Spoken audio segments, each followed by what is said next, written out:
Buenas noches, jóvenes. Buenas noches, ya. No se olviden de el chat y de registrar su asistencia en el aula virtual. Novedades, creo que no hay muchas novedades.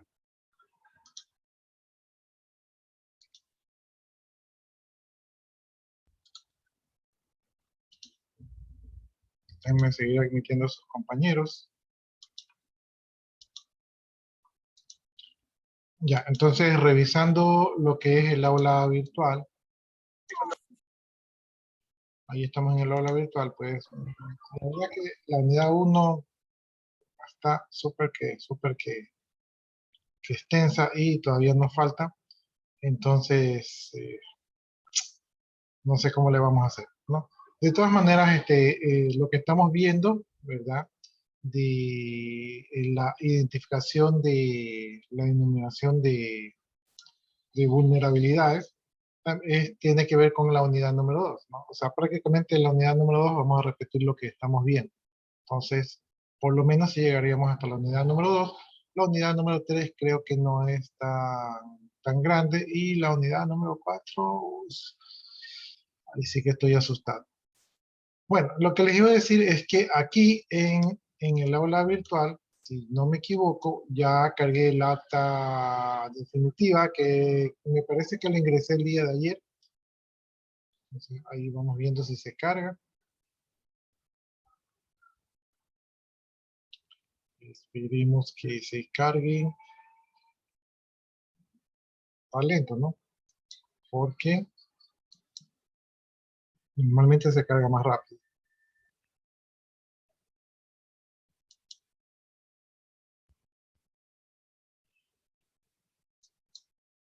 Sí, sin cargarse.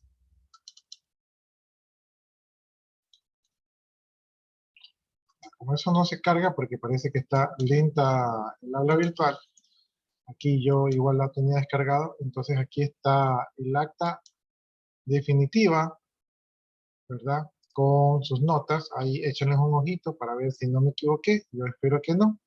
Entonces ahí están sus notas y su asistencia. Ingeniero, buenas noches. Disculpe, en la asistencia yo nunca he faltado a las clases y tengo 92%. La única que no marqué fue el día del examen, que yo le mandé un mensaje y usted me dijo que no había problema. No, el Es día la única que no marqué. del examen no lo tomé en cuenta, pero usted siempre marcó en el aula virtual, porque yo ahí bajé la Sí, asistencia. ingeniero, y también la marco en Zoom. Por Viendo. eso ese día yo le envié un mensaje, porque que yo le dije que porque yo tenía un 92% si yo siempre estoy en las clases. Pues, déjeme ver, déme un ratito, déme un minuto. A ver, control.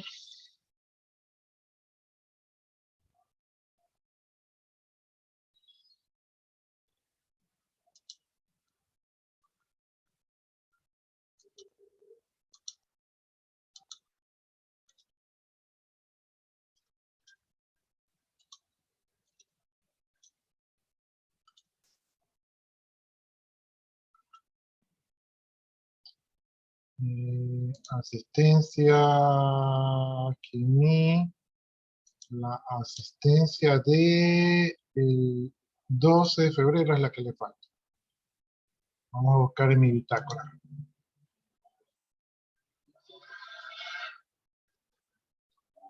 12 de febrero.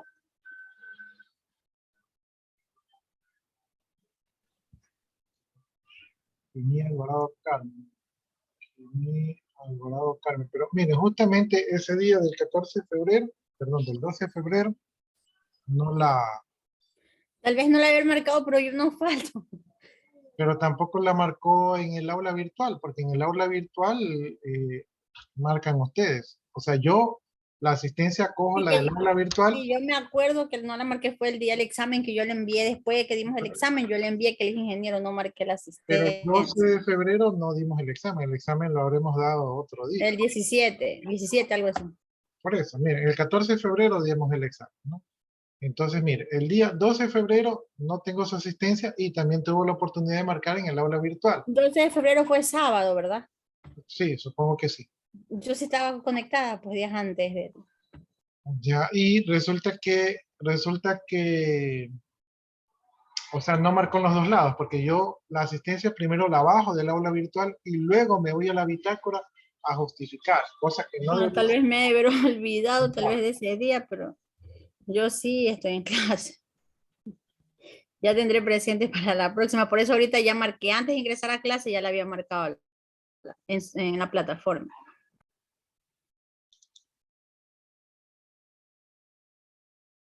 12 de febrero, nosotros tenemos clase.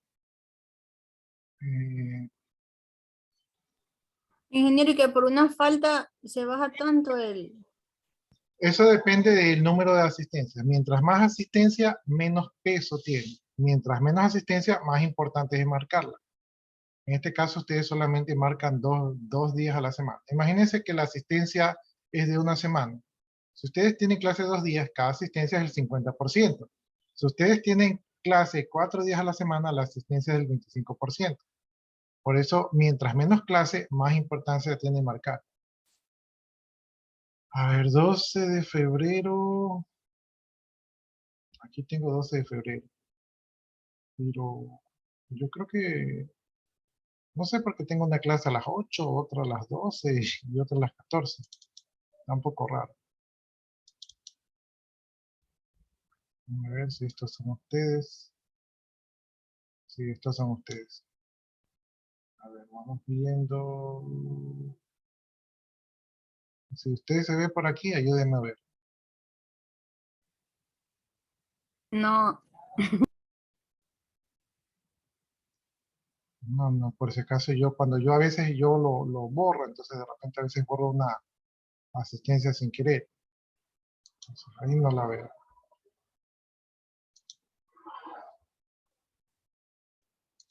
Por acá. Esto este es otro curso. No se me cayó ese día el enlace.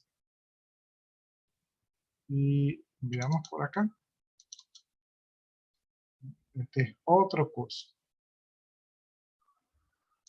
Entonces, no sé.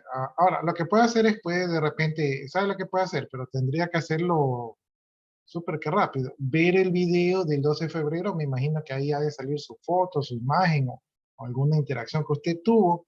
Y entonces con eso ya usted me dice, mire el video del 12 de febrero y miren el minuto tal, y ya con eso yo le puedo justificar la falta. ¿Sí? Pero ya, ingeniero. ahí tendría que ayudarme a buscar para tener una evidencia, ¿no? Porque, como le digo, o sea, lo raro es que tenía la plataforma y también acá para marcar, y eso es lo No raro. sé, tal vez me olvidé, pero los sábados también me he conectado. Claro, pero como les digo, yo necesito una evidencia, entonces no encuentro la evidencia. Claro, Entonces, ingeniero. si Disculpe. usted, si usted me colabora en el video, porque los videos están allí, ¿verdad? Y alguna interacción, entonces ahí no hay problema. Ahí me dice, mire, ahí en el video, mírese el minuto tal, y entonces yo ahí lo trato de ubicar. Le justifico, pero tiene que ser rápido porque la plataforma en cualquier momento no la cierra. Ya, bueno, dicho esto de aquí, mm, ya, aquí estaba el tema del control. Y volviendo, déjenme ver si acá cargó. Ahí cargó, se demoró, pero cargó. Ya, entonces aquí está las actas del primer parcial que nos hicieron volver a ingresar, ¿no? Entonces ahí yo ingresé y aparentemente no hay ninguna novedad, solamente el tema con Magallanes, que no tiene matrícula legalizada, y el tema de Villamar, que nunca asistió, ¿no? Y a mí me suena, yo creo que yo lo conozco a Villamar. Yo creo que yo le di clase en otro curso. Ese chico escucha clases de microcontroladores. Ya, entonces lo han registrado aquí por gusto. Y ya, yo creo que le di clase, pero ya hace como 2 periodos. Si es que es el mismo, porque Yo recuerdo que yo tenía un alumno que era Jinson Villamar, Bajaño. Entonces, el nombre acá Él no. dice que terminó hace 2 años y está repitiendo una materia. Ah, ya, entonces regresó, pero aquí no se ha presentado. Bueno, entonces, y revisen sus puntajes. Yo igual cuando los pasé, los revisé 2 veces y también el porcentaje. Y la única novedad sería con la señorita Kimi. Ya,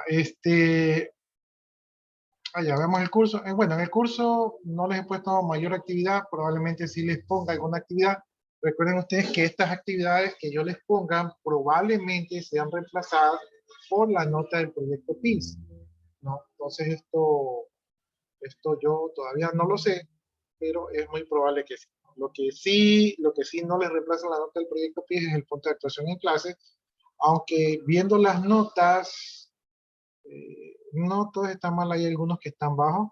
Recuerden que los que tienen 7, lo más probable es que en el segundo parcial saquen 6, ¿sí? Porque siempre el primer parcial se saca un punto más que en el segundo. En, en estadística, no es que tiene que ser así, sino que las estadísticas yo me he dado cuenta que los alumnos sacan, como que aflojan el estudio en el segundo parcial. Entonces sacan un punto menos. Entonces, tomen en consideración eso de ahí. Ya listo, dicho esto, entonces vámonos a donde nos quedamos la última vez. Estamos en el proceso de reconocimiento. Habíamos visto ya lo que era una caja negra donde el analista no sabía nada de nada, la caja blanca donde el analista ya tenía datos de cómo estaba la organización.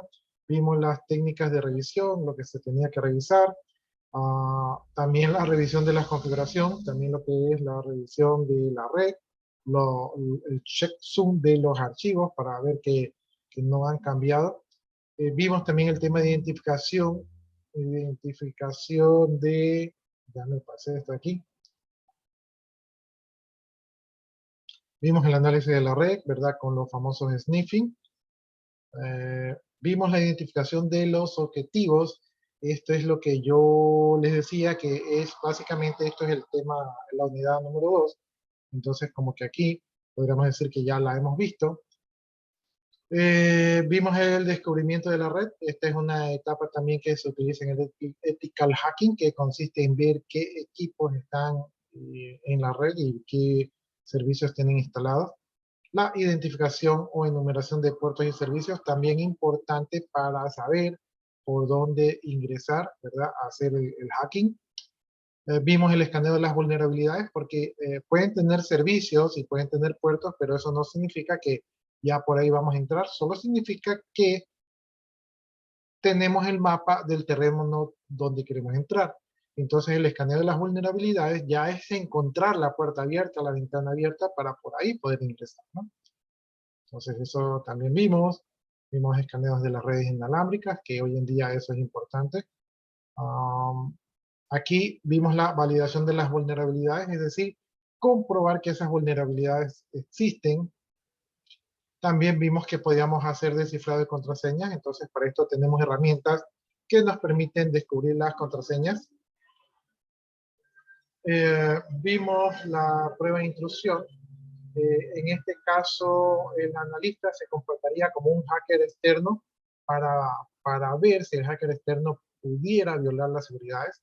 También vimos el tema de ingeniería social, que es una de las cosas que más se utilizan hoy en día para ingresar a las redes. De hecho, es más fácil entrar por ingeniería social que buscando vulnerabilidades, ¿no? La ingeniería social como que es una mejor manera de ingresar. Fases para la evaluación de seguridad, vimos que había que hacer una planificación y preparación, habían que hacer entrevistas previas para conocer un poco lo que se busca, teníamos que definir los objetivos para saber cuál era el propósito de nuestra evaluación. Aquí vimos la fase de evaluación de seguridad, entonces vimos qué puntos tenemos que tener en claro. Seguimos con la fase de evaluación de seguridad. Vimos el tema de los horarios y medidas de contingencias para saber si existía algún horario o era un ataque libre. ¿verdad? Y si algo pasase dentro de ese ataque, ¿qué se debería hacer?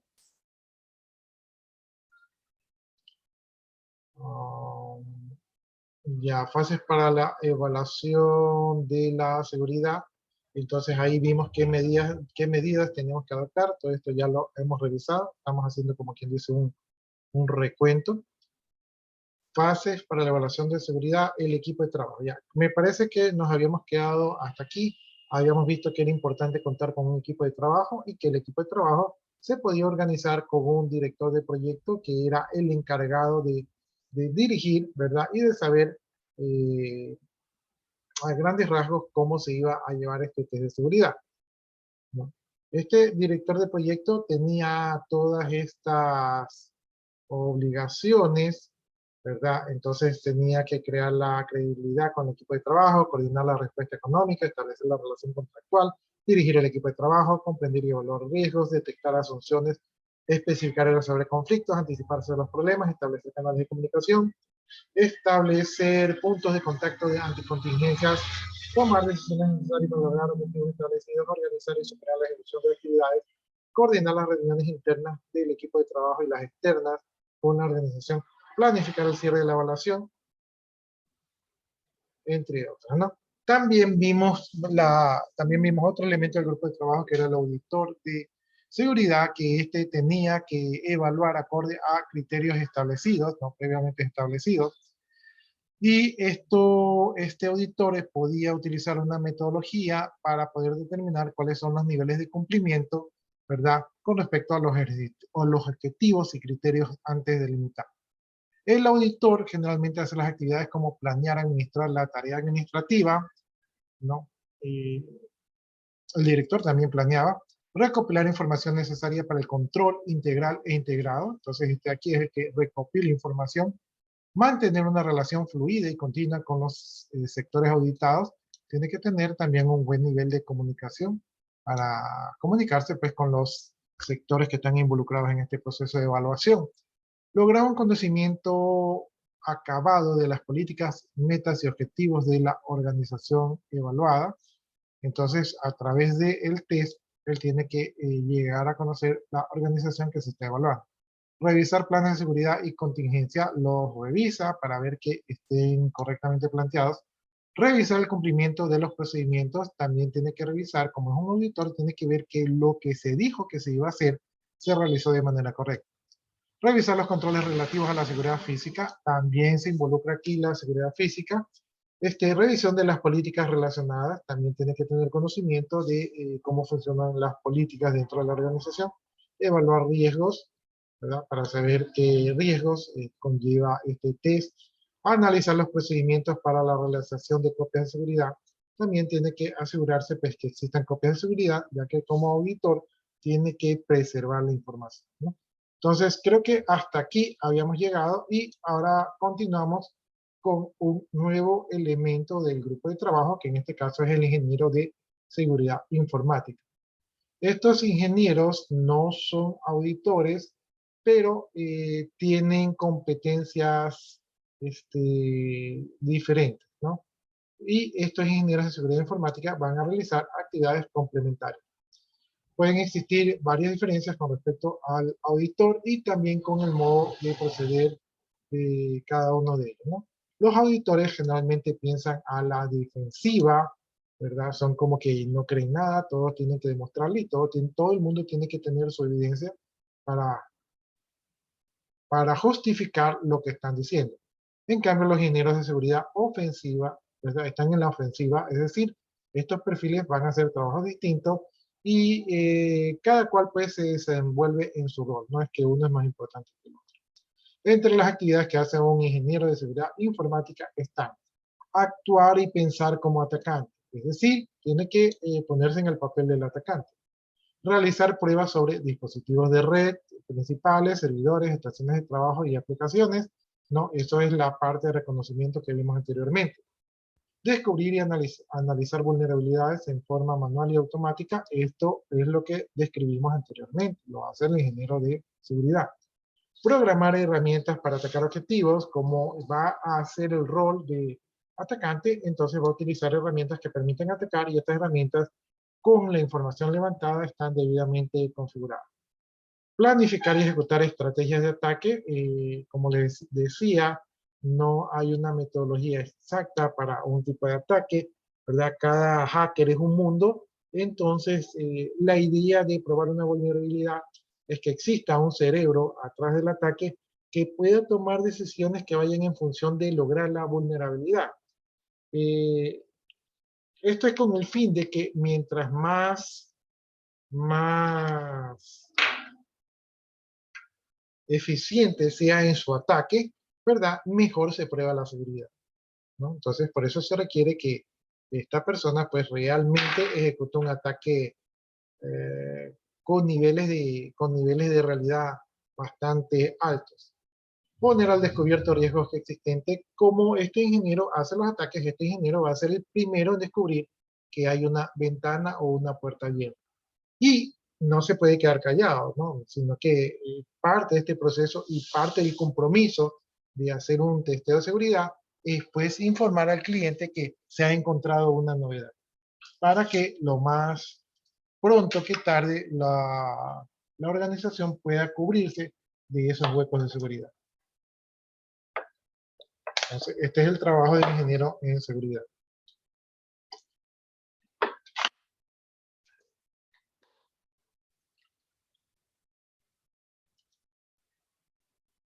Bien, tenemos otro miembro del equipo que es el documentador. Este documentador va a ser el responsable de realizar los materiales que se entregan a la organización. Digamos que este es el trabajo, hablando irónicamente, es el trabajo más chévere. La gente que trabajamos en sistemas no nos gusta documentar, ¿verdad? Entonces, pero hay personas que sí tienen ese poder, ¿verdad? Esa destreza de documentar, y bueno, tendremos que contratar a este tipo de personas.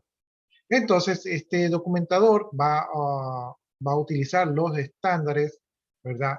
Y los requerimientos que la organización pidió que se evaluara, y en base a eso, pues va a crear las presentaciones, las notas, los ejemplos, ¿verdad? Y todos los materiales que faciliten el entendimiento de la evaluación que se ha llegado a hacer. No, estos documentos que hemos mencionado serían los entregables. O sea, obviamente hemos hecho un test, hemos descubierto de vulnerabilidades, pero el trabajo consiste en entregar un informe, ¿no? Entonces, todos estos escritos forman parte de lo que se entrega a la organización, con la idea de que la organización pueda entender de primera mano cuáles son sus debilidades que se han encontrado, ¿no?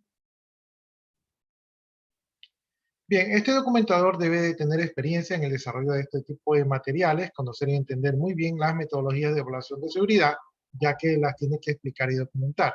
Con este propósito, ¿verdad?, de poder pasar estos conocimientos al usuario final.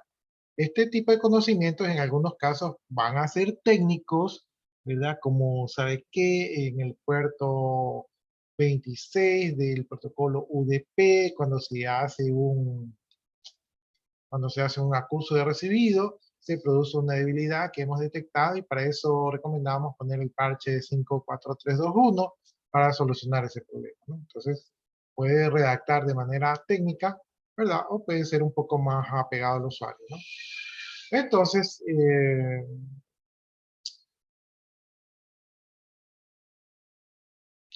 Entonces, el informe, pues, tiene que estar apegado a la realidad de la empresa.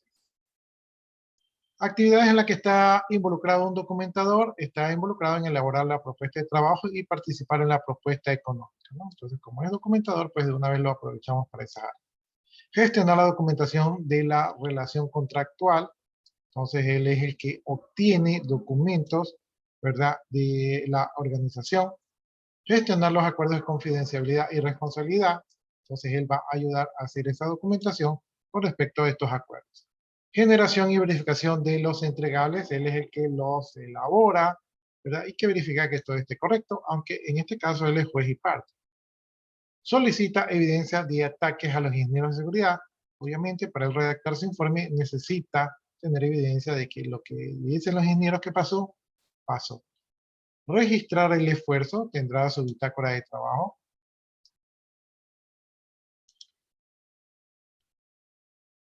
Elaborar la presentación de la evaluación. Entonces esto, para ser entendible, generalmente se hace una presentación y entonces ahí se analiza todo el desarrollo de dicha evaluación. Bien, entonces ahí ya encontramos cuál es el equipo de trabajo, ¿verdad? No son muchos. Y a continuación vamos a ver la especificación de una evaluación de seguridad. Entonces aquí dice que para las evaluaciones que son técnicas, que se realizan dentro de las redes, como por ejemplo la revisión de la configuración y escaneo de vulnerabilidades, que ya mencionamos anteriormente, para que los analistas que realizan la evaluación tengan acceso a la red, ¿verdad? A través de una red privada local, ¿verdad? Y no a través de una conexión delicada.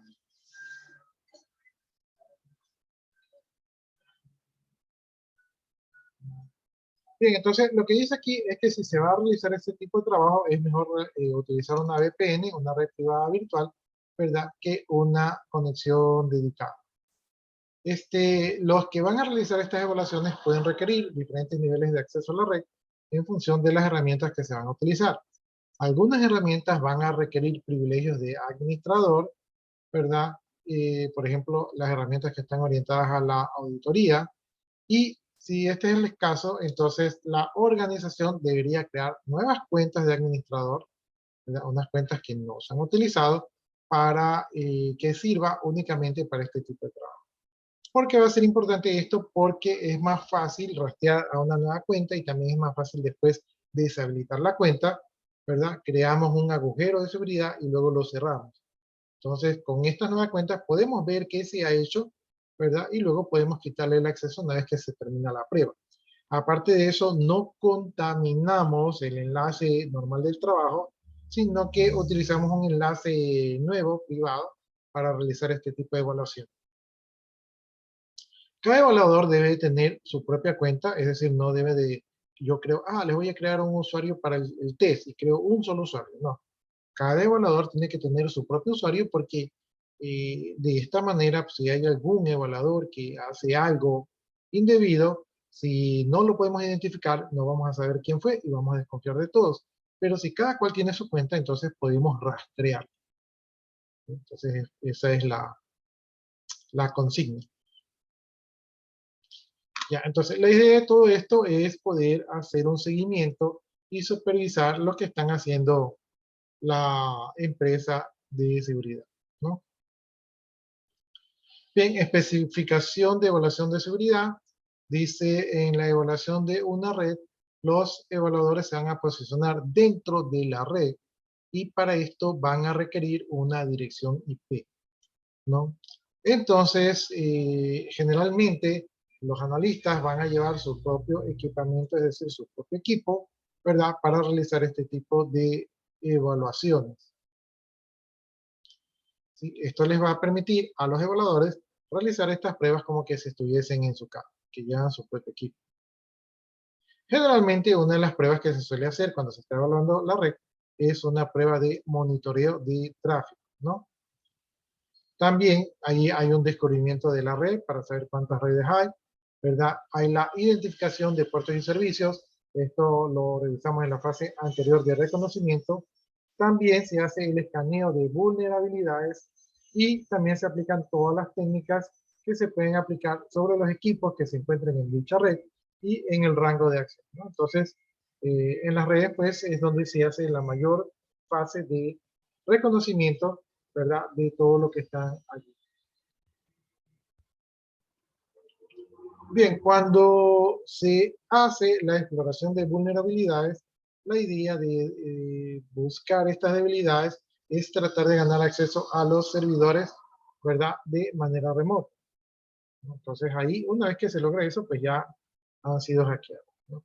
Así como los hackers, los hackers anónimos, pues han hackeado algunas organizaciones de Rusia, ¿no? Imagínense que ustedes que lo han logrado. Quiere decir que Rusia no está tan bien protegido.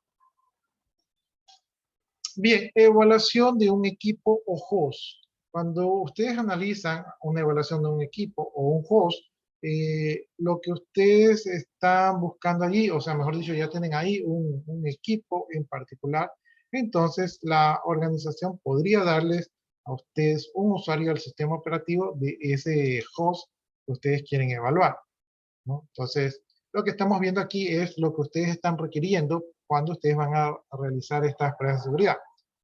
Evaluación de aplicaciones. Aquí te podemos tener dos tipos de evaluaciones. Hay unas que están enfocadas a la infraestructura, como son, por ejemplo, los sistemas operativos, aplicaciones de bases de datos, servidores web, correo electrónico.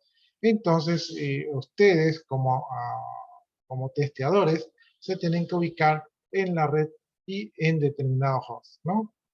Entonces, ustedes tienen que tener acceso a dicho host y tienen que tener garantizado el acceso para poder realizar dicha evaluación. Tenemos evaluación de bases de datos. Los motores de base de datos, también conocidos como SGBD, ¿verdad? O gestores de sistemas de base de datos. Estos son, en la mayoría de los casos, el objetivo de ataque de los hackers porque ahí se guarda la información, ¿no? Entonces, digamos que este es el botín de los hackers, ¿no? Por lo tanto, pues, aquí es donde se pueden estar, donde se deberían estar los niveles más altos de seguridad.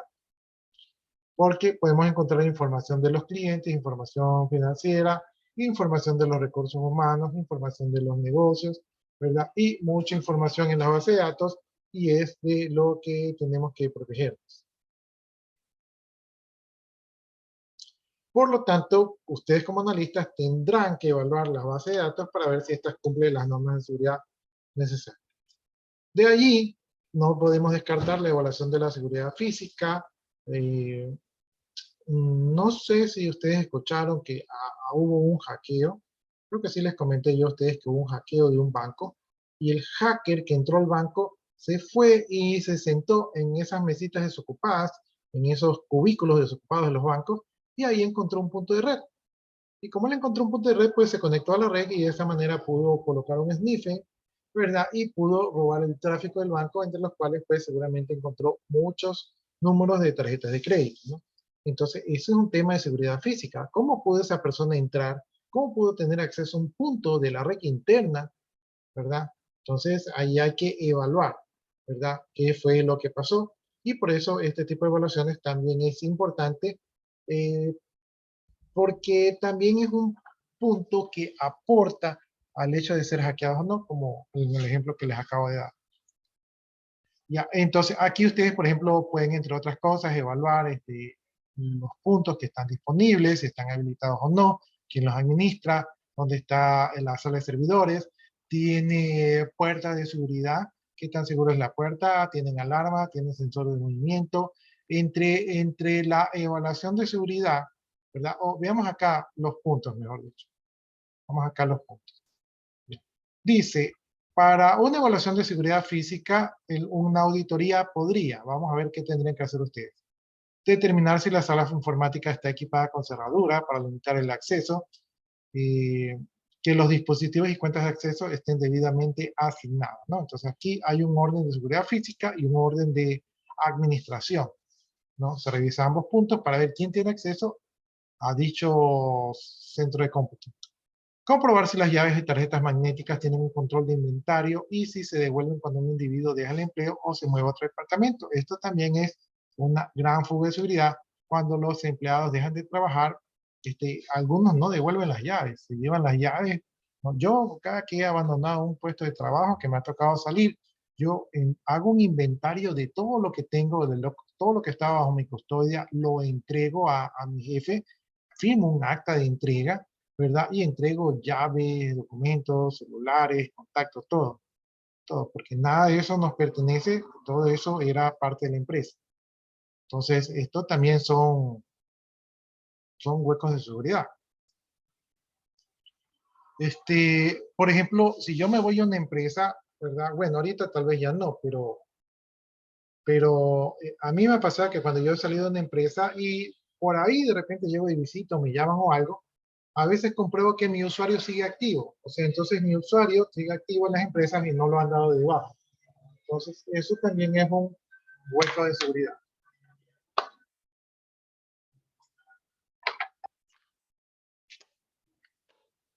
Determinar los niveles de acceso que proveen las tarjetas o cuentas de acceso. Cada función o cargo debe tener un único nivel de acceso físico de acuerdo a las responsabilidades.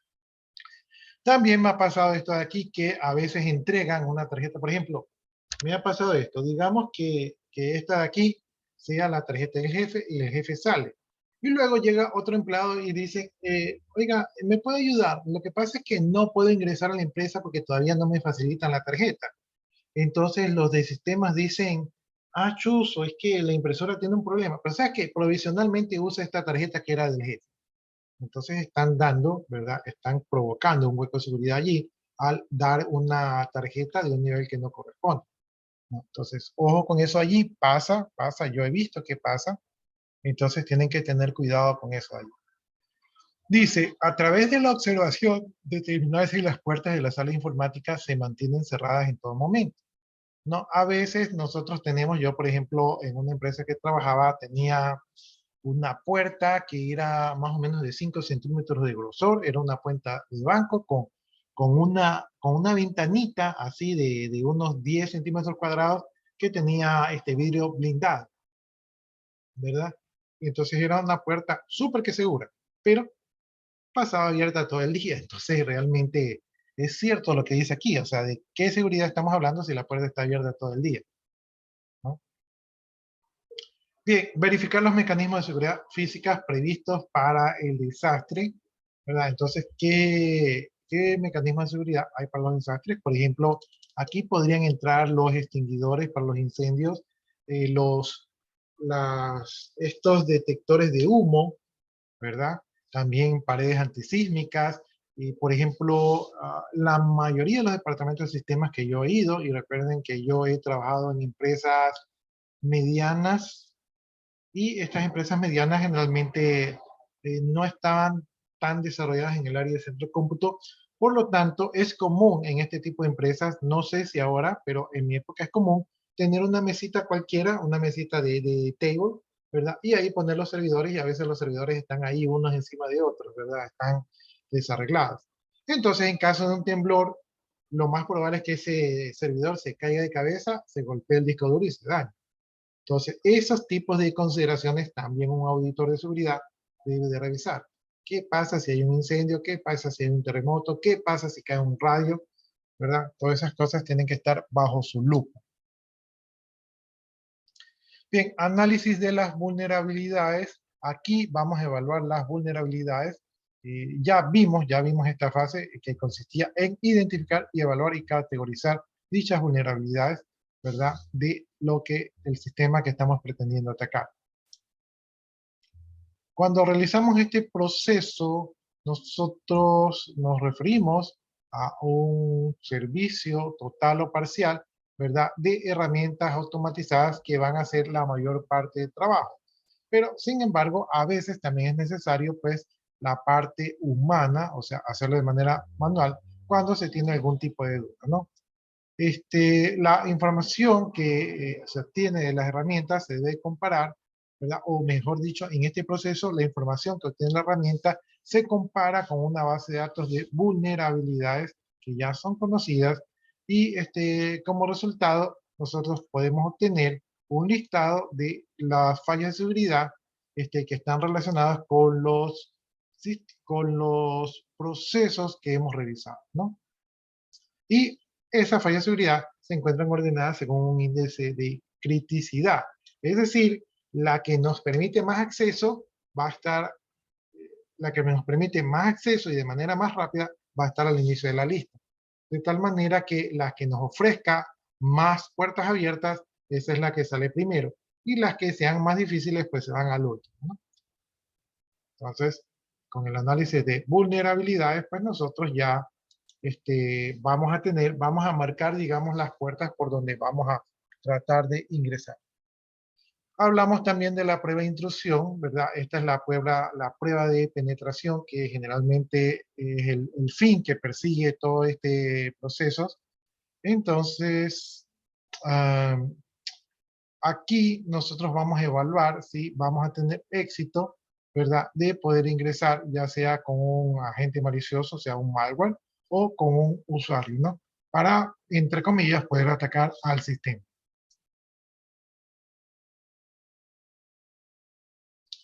Ya, entonces, cuando hacemos una prueba de intrusión, ¿verdad? Nosotros podemos determinar la tolerancia de los sistemas objetivos ante la realización de patrones de ataque real, es decir, si nos van a aguantar o no. El nivel de habilidad de un atacante que necesita para poder comprometer el sistema, es decir, qué nivel de conocimientos debe tener el hacker para poder vencer el sistema, las contramedidas que se pueden adicionar al sistema para disminuir las amenazas posibles. Esto ya es en la parte de la retroalimentación, donde nosotros podemos sugerir, ¿saben qué? Pongan un firewall, pongan un antivirus, ¿verdad? Para disminuir las posibles amenazas. La habilidad de los defensores para poder detectar y responder ante incidentes de seguridad perpetrados con el sistema. Como nosotros estamos del lado de los hackers, como nosotros vamos a hacer la prueba de penetración, ¿verdad? Entonces, en el otro lado se supone que hay personas que están velando por la seguridad. Y nosotros vamos a poder evaluar cómo se van a desenvolver esas personas que están dentro de la organización, a ver si responden bien, si no responden bien, si ni siquiera se dieron cuenta que están siendo atacados. Entonces vamos a evaluar cómo se van a aportar ante este tipo de ataques. Auditorías de seguridad, ¿no? Entonces, la auditoría de seguridad va a consistir en identificar, evaluar y categorizar dichas vulnerabilidades.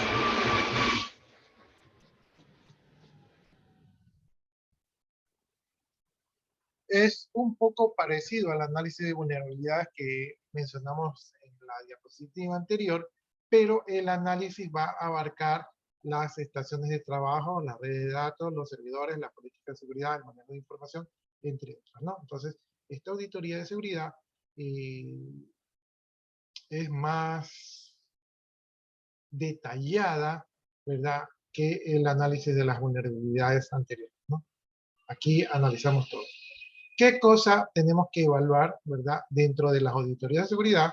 Primero que nada, las políticas de privacidad, si existen, no existen, sí. Aunque existan, a veces no se usan, a veces sí. Las políticas de acceso, quién puede ingresar, quién no puede ingresar, ¿verdad? Si eso se respeta, si eso está implementado. Las políticas de autentificación, ¿verdad? Si se asigna a cada usuario un usuario y una clave para poder ingresar al sistema, o se la prestan, o si tienen tiempo de caducidad, etcétera, etcétera. Las políticas de mantenimiento para la red, esto tendría que ver un poco ya con la red física. En una auditoría de seguridad, a veces el fallo de la red puede ser por una mala conexión, por un cable defectuoso, por un equipo que ya ha cumplido su tiempo de vida útil, ¿verdad? Entonces estas cosas también tienen que ser evaluadas porque un fallo de la red por un mal mantenimiento, ¿verdad? También es un problema, ¿no? Una política de divulgación de información, es decir, lo que se descubre aquí, tiene que llegar a los contratantes, pero existe un protocolo, ¿no? No es algo así como que te dicen, oye, te encontré una debilidad. No, hay un protocolo, o sea, se revisa, se firma, se pone sobresellado, se entrega con una cadena de custodia de la información, ¿verdad? Y se verifica que esta información llegue a la persona adecuada. No se maneja como una información que pueda ser divulgada fácilmente. También analizan la política de respaldos. Yo siempre he dicho que la gente de sistemas no les pagan por hacer sistemas, sino que le pagan por mantener a salvo la información. La política de respaldo es una manera de mantener a salvo la información, ¿no? Entonces, si esa política no se está llevando a cabo, si el día de mañana se cae el servidor por un terremoto y no respaldo, entonces todo lo que se hizo no tiene sentido. Establecimiento de una relación contraactual. Cuando se hace un análisis de seguridad, ¿verdad? El analista va a tener que realizar actividades que se consideran como ilegales, ¿no? Y va a tener que tratar de violentar el sistema, ya sea de manera interna o de manera externa. Por lo tanto, las organizaciones que se someten a este tipo de pruebas van a tener que entender que este tipo de trabajo se va a realizar. Y esto lo tienen que comprender de manera explícita. Por eso hay que hacer acuerdos con la organización para evitar problemas. Entre los acuerdos hay uno que protege a la organización, ¿verdad? O sea, como yo soy el atacante, la organización se protege de que ha solicitado un servicio, ¿verdad? Y la otra que va a proteger a los analistas, ¿verdad? Y a la organización que realiza las tareas, ¿no? Entonces, si yo como atacante veo que puedo provocar una vulnerabilidad, yo ya firmé un acuerdo de que yo no voy a causarle ningún daño a la organización. Por otro lado, si la organización descubre o dice que yo lo estoy atacando y que eso lo está perjudicando, hay un acuerdo donde dice que yo voy a realizar dicho ataque y que por lo tanto no se me pueden tomar represalias ante mí, ¿no? Es algo así como de mutuo consentimiento. No, yo no te obligué, tú no me obligas. No sé si me captan la idea. Ya, entonces este convenio entre ambas partes lo que va a hacer es que evita, ¿verdad?, problemas legales con respecto a situaciones que puedan darse más adelante. Por ejemplo, que la organización niegue que nos pidió que hiciéramos las pruebas y nosotros quedamos como hackers de sombrero negro, ¿verdad? Entonces, nosotros, para no quedar mal, sacamos el contrato donde dice, mira, yo dije que te iba a hackear, yo dije que iba a ingresar a tu red y tú dijiste que está bien. Entonces, con el papel ya no existen las calumnias.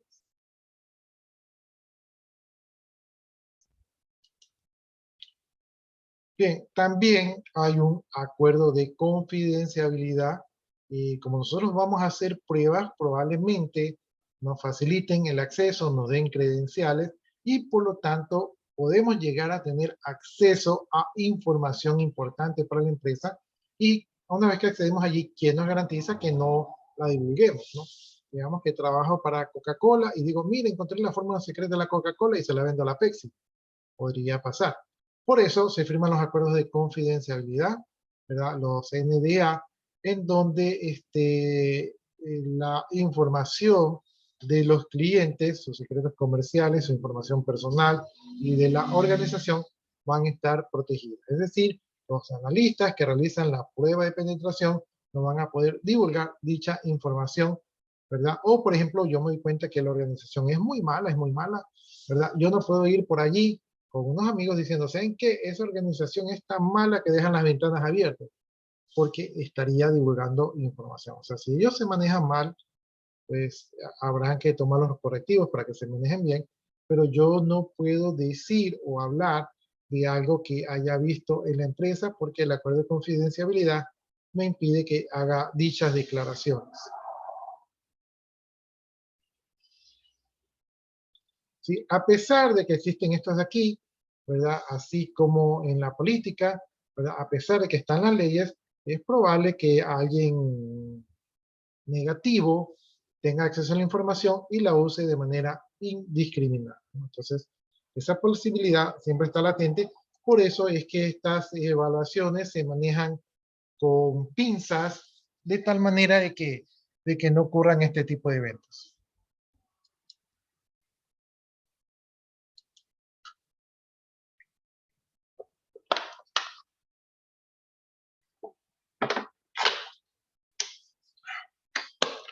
Entre los acuerdos de, entre los acuerdos de confidencialidad podemos establecer un acuerdo completo. Es decir, que toda la información completa parcial que está relacionada con las tareas no pueden ser distribuidas o utilizadas como material de información, capacitación o comercialización, ¿no?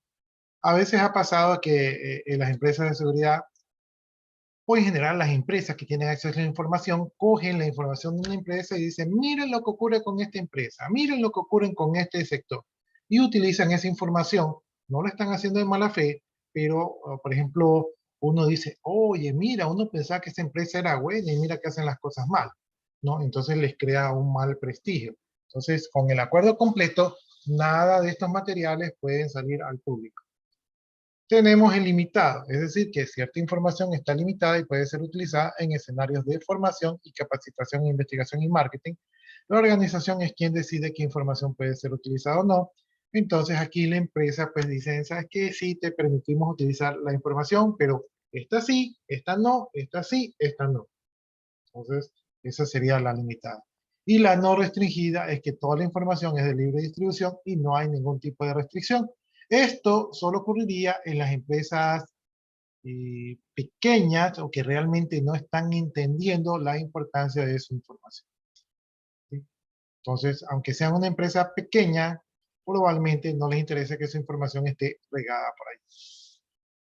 Cosas que debe tener el acuerdo de confidencialidad: tiene que tener un propósito, responsabilidades, devolución y mecanismo de destrucción de datos y materiales, si es que los hubiese, restricciones de uso, transmisión y reproducción, para que no se fugue la información, licenciamiento, términos de uso y plazos de acuerdo, ley aplicable y jurisdicción y enmienda frente a daño, ¿no? Entonces, estos son lo que contiene un acuerdo de confidencialidad. Entonces, ahí indica si podemos utilizar o no la información, indica quién es el responsable, indica qué se puede y qué no se puede hacer con dicha información, cuál es la ley que aplica y también qué se va a recibir en el caso que se viole dicho acuerdo. Generalmente son cifras millonarias. Acuerdo de responsabilidades. Entonces, para poder realizar un análisis de seguridad, se va a tener que obtener una autorización de parte de la organización. Esta aprobación de la organización asume la responsabilidad de los resultados y efectos secundarios de un análisis, ¿no?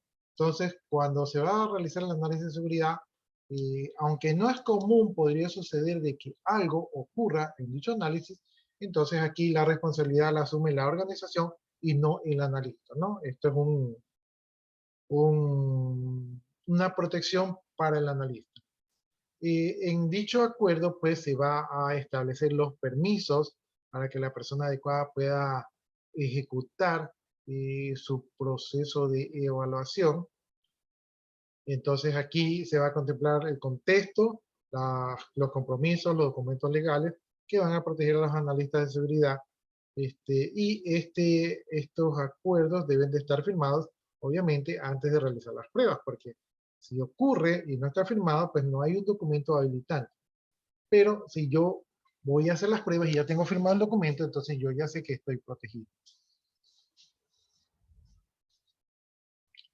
Ya, incluso si las personas que van a evaluar las pruebas están dentro de la organización, también se deben de firmar dichos documentos para que los proteja en caso de cualquier acción legal, ¿no?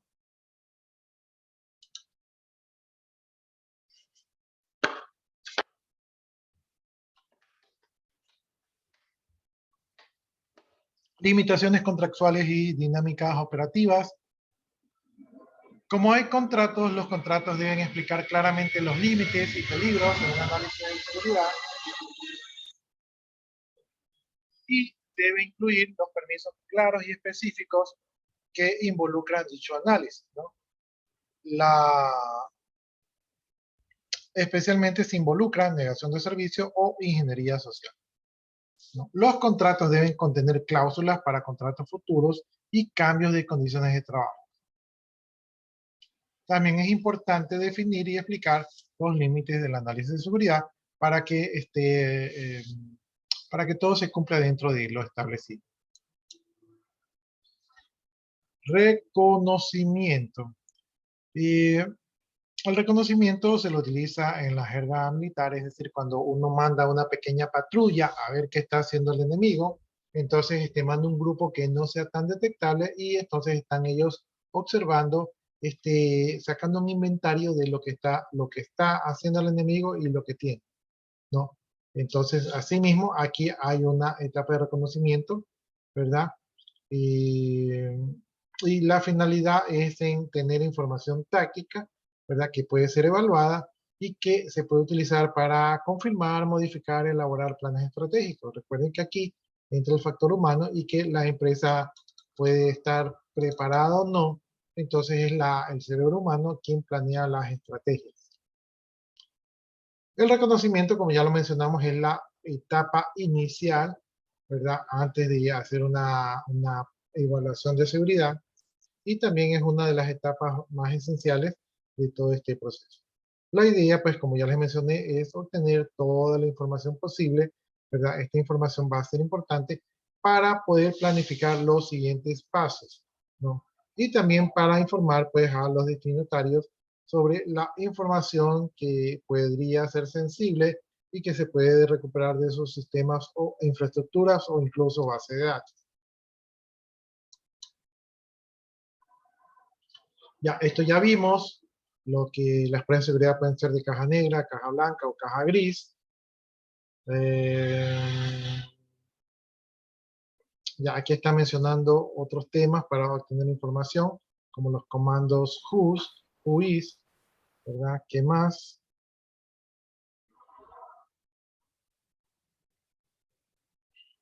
Hablamos de técnicas de acceso directo e indirecto.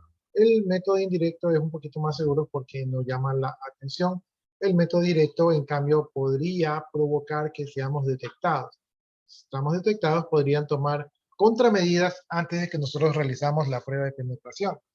Entonces, tenemos que considerar eso. Técnicas y herramientas, si vamos a hacer un análisis de caja negra, entonces los que realicen esta prueba, o sea, ustedes, los analistas, van a estar en las mismas condiciones que un hacker externo. Por lo tanto, van a utilizar una herramienta en la etapa de reconocimiento que les va a poder ayudar a identificar cuáles son los posibles accesos que tiene la organización. La consulta UIS es para saber cómo está uno. Hay las consultas de DNS para obtener direcciones IP y jerarquías. También hay información que se puede sacar directamente del Internet con una metodología que se llama Google Hacking. También se puede utilizar la navegación anónima para no dejar mucha información y que no nos puedan detectar. También podemos utilizar, obtener información a través de servidores proxy públicos. Como estos servidores son promiscuos en los números de usuarios, entonces si nos detectan, no van a llegar con nosotros porque van a llegar a un sitio web, ¿no? Donde mucha gente entra y sale. Entonces de esa manera pasamos desapercibidos. Podemos utilizar la red Tor, ¿verdad? Estos navegadores que no dejan rastro, a pesar que hoy en día he escuchado que ya se puede determinar el rastro de Tor. Podemos utilizar los metadatos. Los metadatos son información de la información, ¿verdad? Por ejemplo, yo no puedo acceder a una base de datos, pero a lo mejor puedo acceder a un metadatos que me dice que en esa base de datos hay una tabla de clientes con cédula, nombre, dirección y teléfono. Entonces los metadatos ya me están dando una pista de cuál puede ser el botín que me encuentre. ¿Sí? Los metadatos son datos de datos, generalmente están en las bases de datos, pero también pueden estar en los sistemas operativos, ¿no? De alguna manera el sistema operativo tiene que saber cuál es el nombre del archivo, cuáles son los permisos, cuál es su peso, quiénes tienen acceso a él. Entonces toda esa información es metadatos, es decir, datos sobre datos.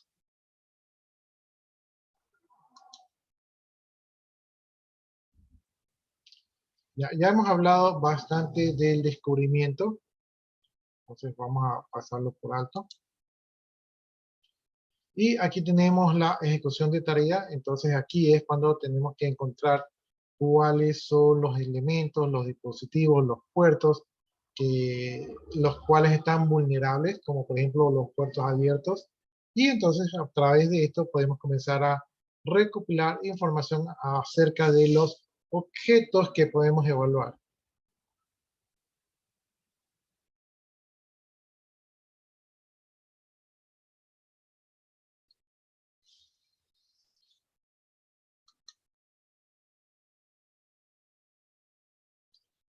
Ya, entonces, llevar a cabo la fase de descubrimiento incluye el escaneo de puertos, la identificación de servicios, la detección de sistemas operativos. Todo esto es importante para saber qué puertos están abiertos, qué servicios están habilitados y obviamente podría yo utilizarlos.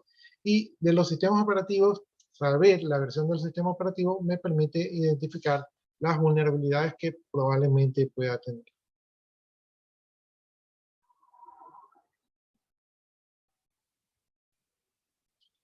Para realizar esta prueba de seguridad, hay que asegurarse de que las pruebas se van a realizar solamente sobre los objetivos aprobados.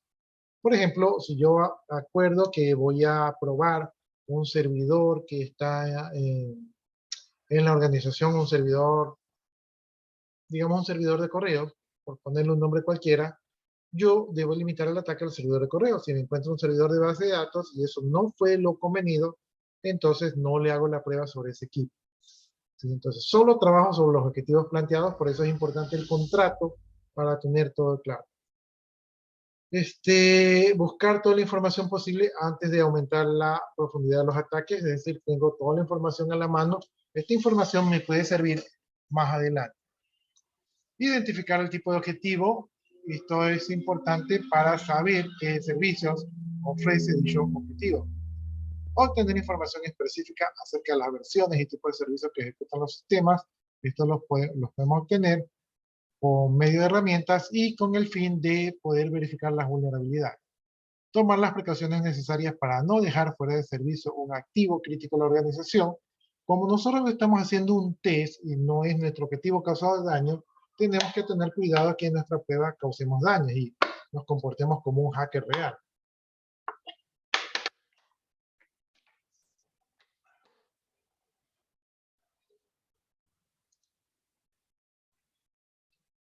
Ya, hablemos de las técnicas y herramientas. Entonces las técnicas, creo que ya se lo mencioné, tenemos técnicas pasivas y técnicas activas, ¿no?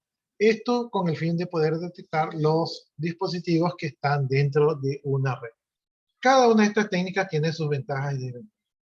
Las técnicas activas se basan en la utilización del protocolo de control, ¿verdad? El protocolo de mensaje de control, el ICMP, y este protocolo responde al comando ping, ¿verdad? Es algo que siempre utilizamos, ¿no? Y a través de este protocolo se puede llevar a cabo mensajes como por ejemplo de tipo DOS o de tipo ping flow.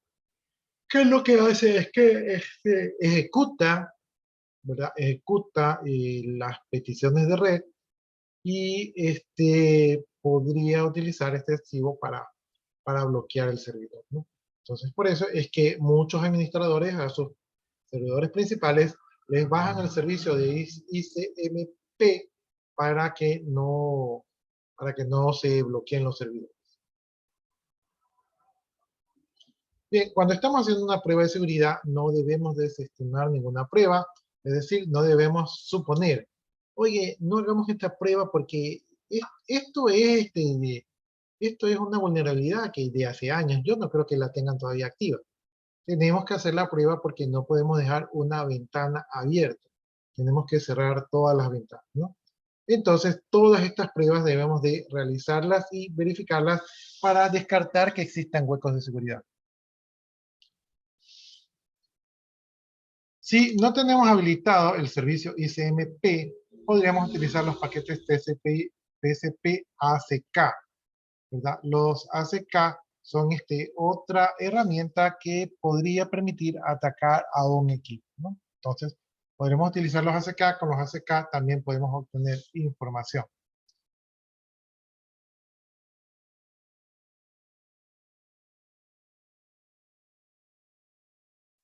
Ya a través de las diferentes respuestas que nos dan estos diferentes servicios, nosotros podemos determinar cuáles son las herramientas que están detrás de un servidor. Entonces, podemos a través de eso obtener información.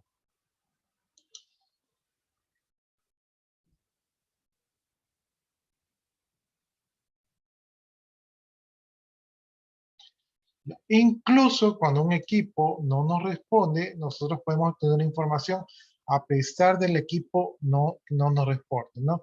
Porque a través de la respuesta nosotros podemos determinar si el equipo existe o no existe, aunque no nos responda, ¿no? Todo esto por los manejos y conocimientos de los protocolos de comunicación, en este caso el UDP.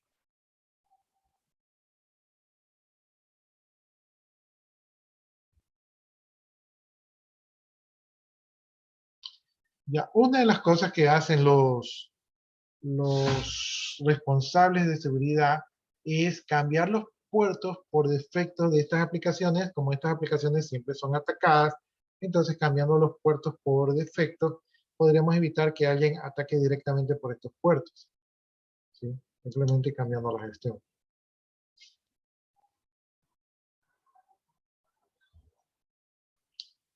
Ya, a pesar de que nosotros podemos tener implementado firewalls, ¿verdad? Este tipo de pruebas sí logra identificar ciertos descuidos de seguridad, porque los firewalls nada más bloquean tráfico, aplican filtros, pero no son tan buenos detectando otros tipos de ataques, ¿no? Para hacer reconocimiento activo, aquí tenemos algunas herramientas. Voy a regresar aquí. Para hacer reconocimiento activo podemos utilizar la Nmap, ¿verdad? Esta aplicación se utiliza para explorar redes y obtener información de los servicios y de los sistemas operativos y equipos que están en dicha red. Entonces nos da bastante información. Tenemos el HPIN3, ¿verdad? Esta herramienta de Linux nos permite analizar el análisis de los paquetes de información. Tenemos el XPro 2. Esta herramienta envía datos reales a la máquina objetivos. Tenemos Unicorn Scan. Este es un motor para la captura y recolección de información, ¿verdad? Que fue construido por alguna comunidad científica. Entonces, ahí tenemos algunas herramientas que podemos utilizar. Ahora veamos cómo es la técnica pasiva. La técnica pasiva no genera tanto tráfico, ¿verdad?, como la activa, y puede observar la red desde la perspectiva del comportamiento de las aplicaciones durante las operaciones normales. Por lo tanto, como está observando, no generan alarma, por ejemplo, en los IDS, ¿verdad?, o entradas en la bitácora de los dispositivos que estén involucrados. Poder ubicar los dispositivos en un descubrimiento pasivo no es una tarea tan fácil, porque hay que situarse en lugares que permitan ver lo que es el tráfico de interés. Como hoy en día nosotros utilizamos equipos de comunicaciones como switch para crear redes virtuales, ¿verdad? Entonces esta tarea de escuchar de manera pasiva es un poco más difícil, porque las redes ahora ya están separadas. Los usos potenciales de utilizar técnicas pasivas son la toma de conciencia, ¿verdad?, para conocer cómo está esa red, la aplicación de políticas. Entonces con esto podemos nosotros identificar los que son servicios ilegales, ¿verdad? Detección de amenazas internas. Aquí nos puede ayudar a identificar los equipos que no se detectan desde una primera vista perimetral. Las herramientas que se pueden utilizar para este tipo de actividades son, por ejemplo, AutoScan, ¿verdad?, para poder explorar los equipos que están conectados en una red. Tenemos EtherCAT. Este es un intersector sniffer, ¿verdad?, para las redes de área local, y soporta direcciones activas y pasivas con varios protocolos. Entonces puede obtener buena información. Tenemos los network miner, ¿verdad? Estos de aquí hacen análisis de los paquetes de los protocolos y nos puede ayudar a detectar los problemas que existen en las redes. Por ejemplo, algún equipo que esté mandando muchos paquetes, que esté saturando la red, así como la fuga de datos, contraseñas, datos personales, datos sin cifrar, puede ser detectado a través de esta herramienta, ¿no? Tenemos Wireshark, ¿verdad? Este también es un analizador de protocolos y se puede utilizar para realizar análisis y solucionar problemas de las redes de comunicaciones, ¿verdad?, o para el desarrollo de software de protocolos. Entonces, hemos visto enumerado algunas de las herramientas que se pueden utilizar.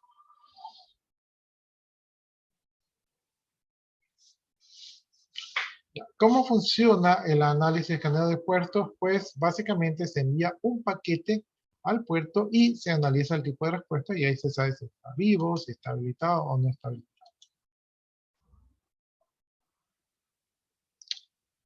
Veamos aquí, dice, repasando el funcionamiento del protocolo TCP, ¿verdad? Nosotros podemos estudiar varias banderas de control que ustedes deberían conocer. Entonces tenemos, por ejemplo, la SYN, ¿verdad? Esto se utiliza para establecer una conexión TCP y para sincronizar los números de secuencia de ambos extremos, ¿no? Entonces, ahí va la banderita SYN. La banderita ACK, esta sirve para confinar al emisor de recepción de su paquete fue recibido satisfactoriamente, es un acuso de recibido. Tenemos la bandera RES. Esta aquí es una bandera activa donde se indica que hubo problemas de conexiones y que va a ser necesario reiniciar la conexión para sincronizar ambas partes nuevamente. Tenemos la bandera FIN. Esto de aquí le va a indicar al host remoto que se desea cerrar la conexión y que se espera su respuesta. Tenemos la bandera URG, significa que el paquete contiene información de urgencia. Por lo tanto, este paquete va a tener privilegio sobre los otros paquetes. Tenemos la bandera PUSH. Esto quiere decir que se va a vaciar el buffer de transmisión cuando se envía información grande, ¿no? Entonces el buffer se vacía y se vuelve a sincronizar.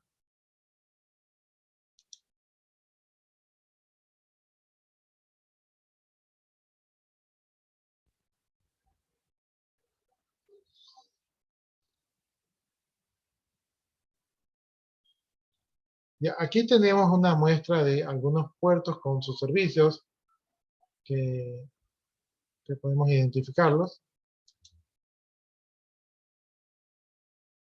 Aquí tenemos más puertos con los servicios. Y vamos a ver, hay los más conocidos. Ya, por ejemplo, el puerto TCP 587 se usa para SMTP, que es correo, ¿verdad? Aquí también tenemos el 993 para IMAX, ¿verdad? Este también sirve para correo. Y tenemos el 995 que sirve para el POP3, ¿no? Yo estos puertos no me los sé, así que también los estoy viendo. Por acá lo más novedoso es el puerto 21 para el FTP. También tenemos el puerto 20 para el FTP. Tenemos el puerto 22 para el SSH y tenemos el puerto 23 para el Telnet. También tenemos el puerto 25 para el SMTP, ¿verdad? Que es de correo. Entonces, ahí está un sinnúmero de servicios y un sinnúmero de puertos que funcionan de manera predeterminada, ¿no? Entonces, un atacante podría fácilmente identificar si hay este tipo de servicios en la red.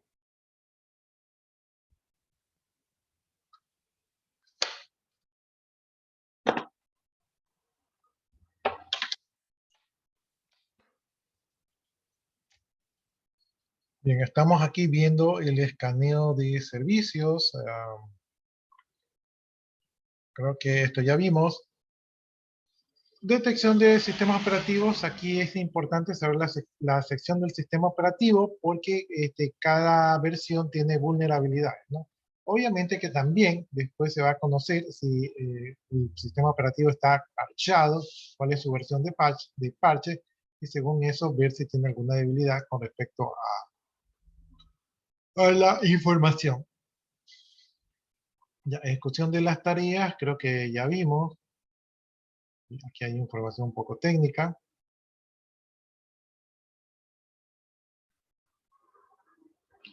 Ya, ¿cuáles son las cosas más utilizadas en la ejecución de las tareas? La detección de dispositivos, el escaneo de puertos, la detección de sistemas operativos y el Scripting Engine, ¿no? O lo que se conoce como MSE. Aquí tenemos alguna descripción de las herramientas, la CNAT, la Autoscan Network, ¿verdad? Para obtener información. Veamos aquí caracterización de las vulnerabilidades. Voy a saltar esto aquí porque tenemos que terminar ya estos capítulos, entonces los temas que no sean tan relevantes me los voy a saltar.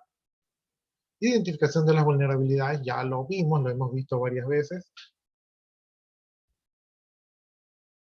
Caracterización de las vulnerabilidades, la vimos. Clasificación de las vulnerabilidades.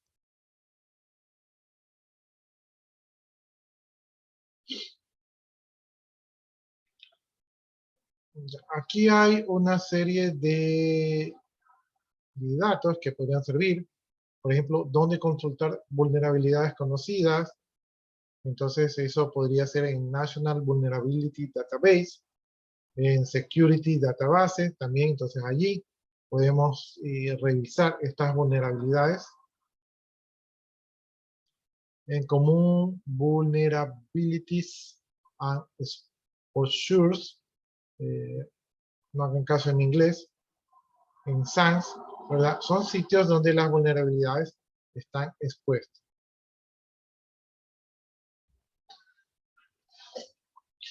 Ya, dependiendo del análisis que hagamos, pues serán los requerimientos de la información. Entonces, esto se define con las personas que han contratado nuestros servicios.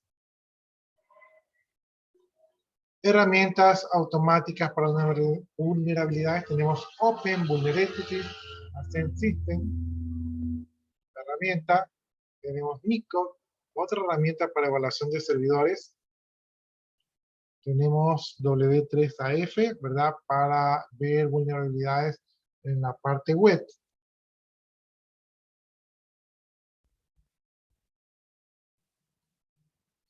Ya vimos la explotación de las vulnerabilidades, ¿verdad? Esto como que ya no es relevante.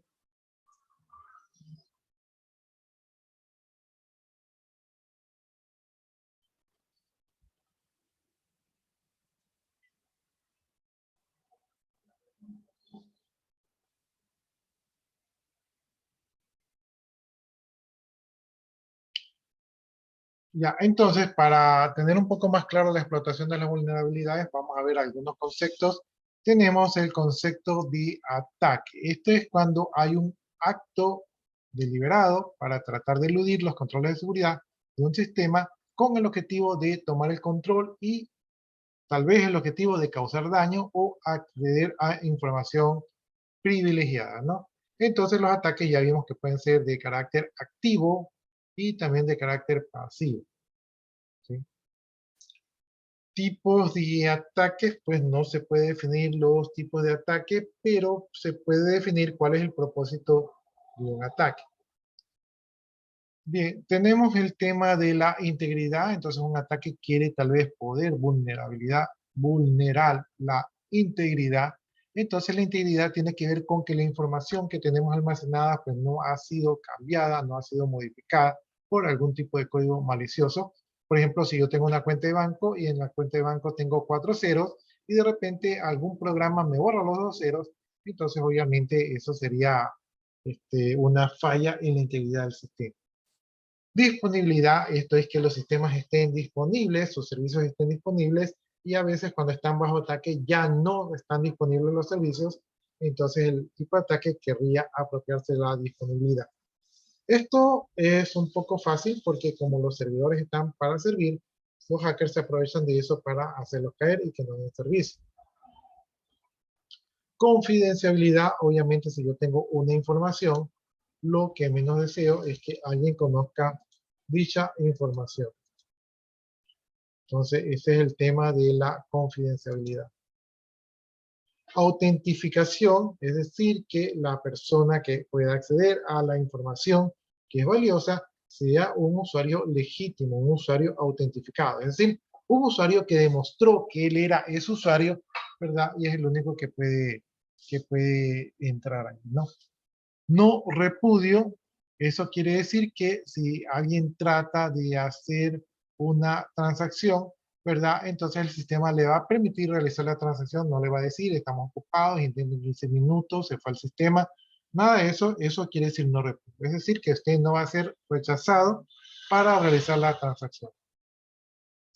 Entre los ataques más conocidos tenemos The Man in the Middle Attack, ¿verdad? El hombre de en medio.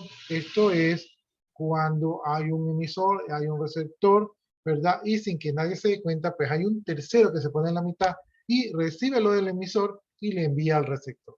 Entonces está en la mitad y está enterándose de todo lo que pasa como el teléfono. Tenemos los ataques de inyección, ¿verdad? Por la sintaxis que se utiliza en los sistemas para ejecutar SQL, en SQL o en el lenguaje SQL que se utiliza en la base de datos, es posible insertar código, ¿verdad? Que ejecute alguna acción que no estuvo programada originalmente. Entonces ese es el SQL Injection, ¿verdad? Que fueron ataques bastante famosos en otros años. Tenemos la técnica de la ingeniería social. Esta técnica lo que busca es manipular a usuarios legítimos, ¿verdad? Y engañarlos para que faciliten información o autentificación a un hacker, ¿no? Es uno de los ataques que mayor funciona. Escalar privilegio, este es, por ejemplo, cuando usted tiene acceso a un sistema con un usuario que no tiene mayor autorización y usted de alguna manera logra darse más privilegios hasta llegar a un nivel de un usuario privilegiado tipo root y entonces apoderarse del sistema.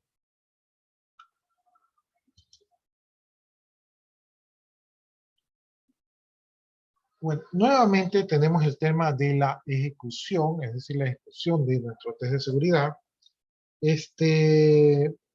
Entre los pasos que ya revisamos, pues está comprobar o refutar la existencia de vulnerabilidades, desarrollar herramientas de script. Como les decía, a veces las herramientas son automáticas y a veces están las personas y también hay los hackers que crean sus propios scripts y sus propias herramientas. Entonces, podríamos estar frente a alguno de estos casos donde nosotros podemos desarrollar nuestras propias herramientas. Probar las herramientas en un entorno aislado, obviamente si vamos a hacer las herramientas debemos de probarlas, pero no podemos probarlas en el entorno que vamos a hacer las pruebas. Tenemos que probarlas en otro entorno, ¿verdad? Porque lo que queremos es probarlo. Entonces no nos interesa mucho que sea en el ambiente de prueba.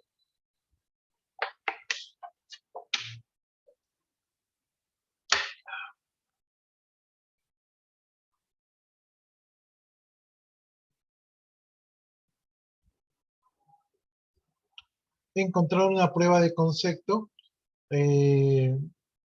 Dice aquí que, que se solicita el servicio para comprender el nivel de impacto que tiene en determinada vulnerabilidad. Va a ser necesario elegir una prueba de concepto. Entonces, el analista, o sea, ustedes, van a tener que conocer el modelo de negocio de la organización, ¿verdad? Para que puedan escoger la prueba adecuada. En este caso, el ingeniero de seguridad podría ser quien decida cuál es la prueba más apropiada que se debe realizar para medir el tema de la seguridad.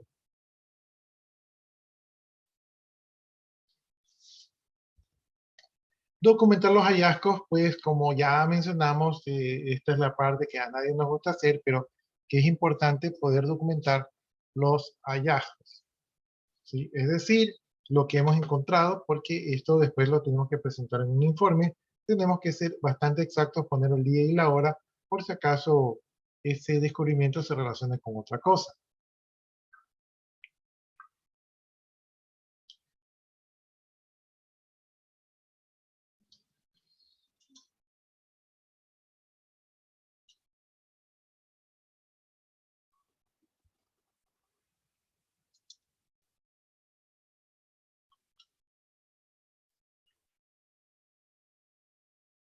Ya, entonces, en el informe que se va a entregar, pues hay un resumen ejecutivo, es decir, donde están los puntos más importantes dirigidos a la gerencia. La gerencia generalmente no necesita una información tan técnica y por lo tanto ahí hay que decirle, pues en pocas líneas, lo que se ha encontrado de manera general. Entonces, ese sería el resumen ejecutivo. Aquí dice que también puede incluir una estructura de estadísticas de los resultados para que sea más fácil de visualizar. El análisis que se entrega va a tener diferentes objetivos de evaluación y ¿qué más? No dice nada más relevante. Nada.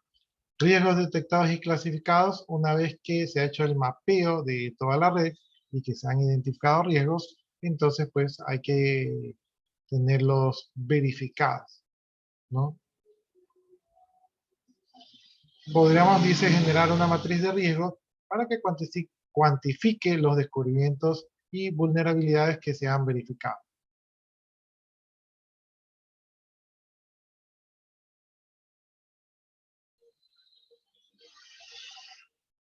Aquí tenemos una tablita de los niveles de seguridad. Tenemos el nivel crítico. Este de aquí puede ser utilizado para indicar que se ha expuesto a ataques de negación de servicios, ¿verdad? O sean ejecutados códigos maliciosos.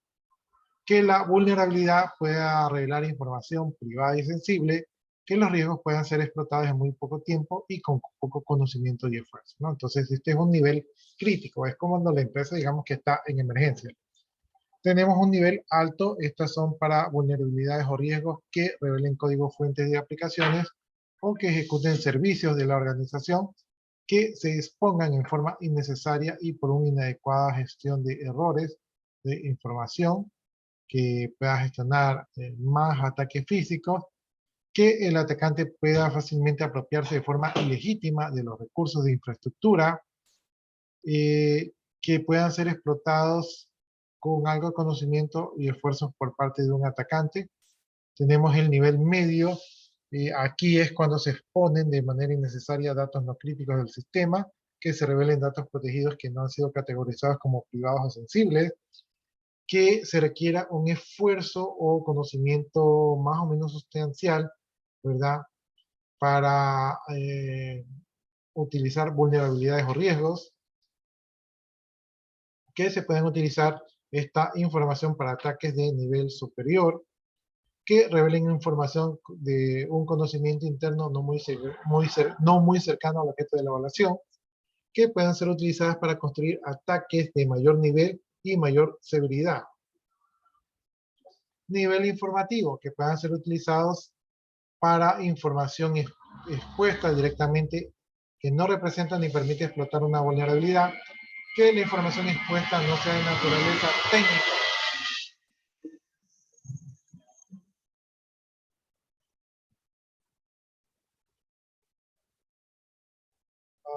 Bien, tenemos entonces otro tema que es indicación de los elementos afectados y recomendaciones, pero déjenme ver si evidencias y documentos generados, o sea, lo que ustedes tienen que entregar. Bueno, creo que nos vamos a quedar hasta aquí. Aquí creo que fue lo que avanzamos, entonces no vamos a quedar hasta aquí porque ya estamos con la hora. Igual sí avanzamos bastante y ya creo que para la siguiente clase ya terminamos este tema de aquí y comenzamos uno nuevo. Así es, jóvenes, ha sido una linda noche, ¿verdad? De viernes en la noche para compartir con ustedes. Y entonces pues nos estamos viendo el día lunes. Yo por mi parte pues ya tengo algo de sueño, me voy a dormir. Muchas gracias, jóvenes, eso es todo y nos vemos el día lunes. Buenas noches. Si tienen preguntas me las hacen el día lunes.